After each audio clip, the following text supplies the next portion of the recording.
अस्सलाम वालेकुम दोस्तों, कैसे हैं आप लोग। उम्मीद करता हूँ आप लोग अच्छे होंगे। दोस्तों आज की वीडियो के अंदर मैं बात करने जा रहा हूँ कि बजरी बर्ड्स हमारे कॉलोनी के अंदर बहुत ही ज़्यादा अगर लड़ते हैं तो फिर हम किस तरीके से उनको जो है इस चीज़ से बचा सकते हैं या फिर अपनी कॉलोनी को बर्बाद होने से हम बचा सकते हैं।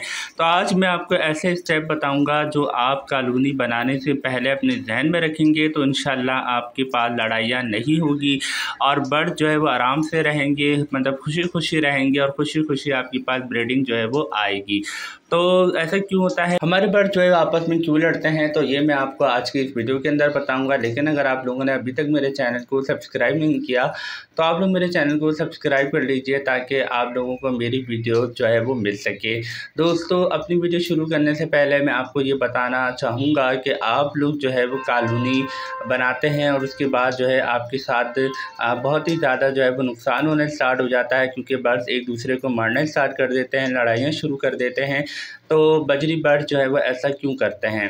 तो दोस्तों सबसे पहली बात होती है कि बजरी बर्ड्स का जो एज होती है उसमें डिफरेंस होता है, यानी ये कि तमाम जो बर्ड्स होते हैं वो एक दूसरे से एज में जो है वो डिफरेंस होता है, तो इस वजह से जो है इनकी लड़ाइयाँ हो सकती हैं। यानी आपने करना ये है कि जब भी आप लोगों ने, सबसे पहला स्टेप आपने ये करना है कि जब भी आप लोगों ने कॉलोनी वगैरह बनानी है तो आप लोग जो है वो एक ही एज के बर्ड्स जो है वो बाय करेंगे। अब एक एज के बर्ड्स आपको कहाँ मिलेंगे, या आपको जो है वो कॉलोनी सेटअप वाले जो है वो दे सकते हैं, नहीं तो फिर आप लोग किसी भी मार्केट पे जाएं, वहाँ पर आप देखेंगे एक पिंजरे के अंदर जितने भी बजरी बर्ड्स रखे हुए होते हैं वो तमाम के तमाम बजरी बर्ड्स आप ख़रीद लें।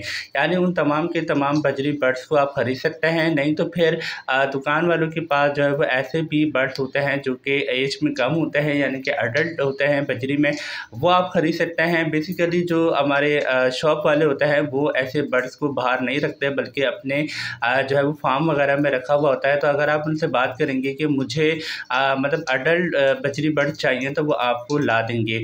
तो आप लोग जो है इनसे हमेशा अडल्ट जो है वो बजरी बर्ड ख़रीदा करें, एज वाले ना ख़रीदा करें, ऐसे वाले ना ख़रीदा करें जो एज में जो है वो बहुत ज़्यादा हो या फिर वो ब्रीडिंग जो है वो कर चुके हों, क्योंकि ऐसे बर्ड जो है मे भी हो कि वो अलग केज में रहने के मतलब आदी हो।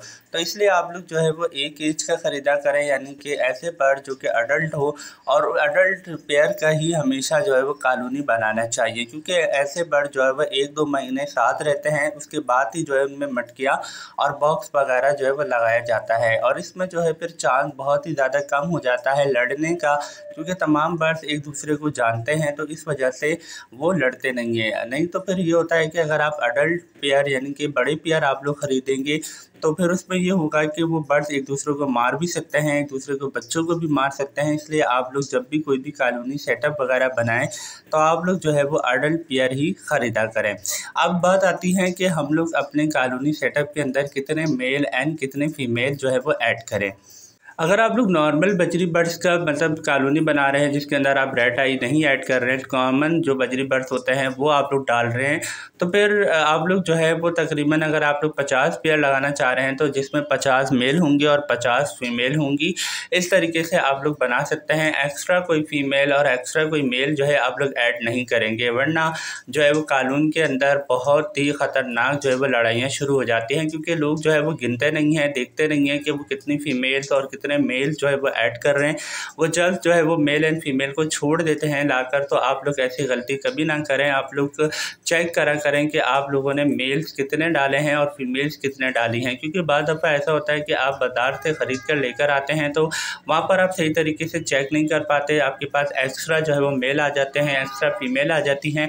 अगर एक्स्ट्रा फीमेल आ जाती हैं वो तो फिर जाके बच्चों को मार सकती हैं, और अगर एक्स्ट्रा मेल आ जाते हैं तो फिर वो नर अगर क्रॉसिंग कर रहा होता है तो क्रॉसिंग के दरमियान उसको जो है वो परेशान करना स्टार्ट कर देता है, तंग करना स्टार्ट कर देता है, उसको मारना जो है वो स्टार्ट कर देता है। तो इसलिए आप लोग जो है ऐसा कभी ना करें कि अपनी जो है वो कॉलोनी के अंदर कोई भी एक्स्ट्रा जो है वो मेल या एक्स्ट्रा जो है वो फीमेल आप लोग ऐड ना करें। जितना आपके पास मेल हो उतने ही आप लोग फीमेल जो है वो डालें, और एक ही एज का डालें। जिस तरीके से मैंने आपको बताया कि अगर आप कॉलोनी बनाना चाहते हैं तो फिर आप लोग जो है वो अडल्ट पेयर की कॉलोनी बना सकते हैं, जो कि बहुत ही ज़्यादा बेनिफिट देगी आपको। उसके बाद आप लोग जो है उनको अच्छे से अच्छी खुराक दे सकते हैं, अच्छे से अच्छा आप लोग सॉफ्ट फूड दे सकते हैं जो कि मार्केट पे अवेलेबल भी होता है, जिसमें हमारे पास वेजिटेबल्स सॉफ्ट फूड भी होते हैं और इसके अलावा जो है वो कॉर्न सॉफ्ट फूड होते हैं, भुट्टा होता है, गंदम होते हैं और चावल वगैरह का सॉफ्ट फूड होता है या ब्रेड का सॉफ्ट फूड होता है, एग सॉफ्ट फूड होता है। तो ये तमाम सॉफ्ट फूड आप लोग यूज़ करवा सकते हैं। इसके ज़रिए आपके बजरी बर्ड्स की हेल्थ भी अच्छी रहेगी और बहुत जल्दी आपके बजरी बर्ड जो है वो ब्रीडिंग पर आ सकते हैं। इसके अलावा अगर आप लोग कैल्शियम पूरा करवाना चाहते हैं तो इसके लिए कैल्शियम पी सिरप है, वो आप लोग ले सकते हैं। समुद्री झाग है, वो आप लोग जो है वो कॉलोनी के अंदर ऐड कर सकते हैं, लेकिन आप लोग जो है वो मिकदार ज़्यादा रखेंगे। ऐसा ना हो कि आप लोग एक ही समुद्री झाग रखें, ऐसा ना करें। अगर आप लोग कॉलोनी बना रहे हैं तो कम से कम 3 या 4 जो है वो आपके पास समुद्री झाग होने चाहिए। अगर आप लोग सॉफ्ट फूड दे रहे हैं तो कम से कम 2 या 3 आपके पास ऐसे पोट्स होने चाहिए खाने के, जिसके अंदर बजरी बर्ड आराम से खा सके, उनके अंदर लड़ाइयाँ ना हो। इसके अलावा आप लोग अगर कोई मटकी वगैरह लगाएंगे मतलब कॉलोनी के अंदर, तो आप लोग एक ही डायरेक्शन के अंदर जो है वो तमाम जो भी आपकी मटकियाँ हैं या बॉक्स है वो आप लगाएंगे, लेकिन आप लोग पेयर से ज़्यादा जो है वो मटकियाँ लगाएंगे। ऐसा करने से जो है आपके यहाँ पे लड़ाइयाँ भी नहीं होंगी बर्ड्स में और बर्ड्स अपनी ही पसंद के जो है वो मटकी को तलाश कर लेंगे, क्योंकि बाद दफ़ा जो है वो मटकी के ऊपर भी लड़ाइयाँ हो जाती हैं। तो इसलिए आप लोग एक ही कलर की और एक ही जैसी जो है वो मटकियाँ लगाएंगे। लेकिन अगर आपके पास 50 पेयर है तो 60 आप लोग मटकियाँ लगाएंगे, ताकि आपके बर्ड्स अपनी पसंद से कोई भी मटकी किसी भी डायरेक्शन में जो है वो देख ले। लेकिन आप लोग एक ही लाइन पे लगाने की कोशिश कीजिए। अगर एक लाइन कंप्लीट हो जाए तो उसके नीचे आप दूसरी जो है वो मटकियाँ लगाना स्टार्ट कर दें। बर्ड्स अपने हिसाब से जो है वो मटकियाँ या फिर अपने हिसाब से जो है वो मटकियाँ तलाश करना स्टार्ट कर देंगे। तो अगर आप लोग ऐसा नहीं करेंगे तो फिर इनके अंदर बहुत ही ख़तरनाक लड़ाइयाँ हो जाती है। मटकी के ऊपर भी एक दूसरे को मारना स्टार्ट कर देते हैं, खूनम खून कर देते हैं। तो इसलिए जो है आप लोग जो भी मटकियाँ लगाएंगे वो एक डायरेक्शन पे लगाएंगे। स्टिक आप लोग कम से कम 4 या 6 जो है वो स्टिक्स लगाएंगे, ताकि आपके बर्ड्स आराम से उसके ऊपर बैठ सकें।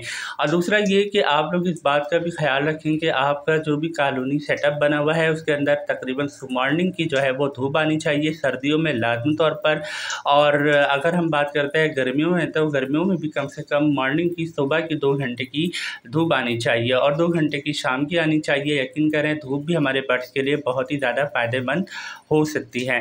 तो ये थी आज की बेसिक नॉलेज मैंने आपको दी है बजरी बर्ड्स के ऊपर। उम्मीद है आप लोगों को पसंद आई होगी।